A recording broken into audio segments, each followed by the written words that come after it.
فهنجيب هنا دلوقتي معاكم كوبايه الا ربع من النشا، كوبايه الا ربع او كوبايه، تمام، وكوبايه ميه. انا حاططها في نفس كوبايه النشا عشان لو في اي بقايا من النشا تنزل معاها، تمام.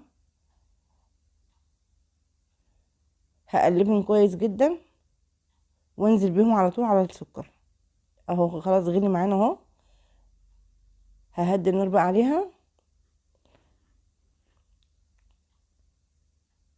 شايفين انا كده خلاص هديت النار خالص اهو.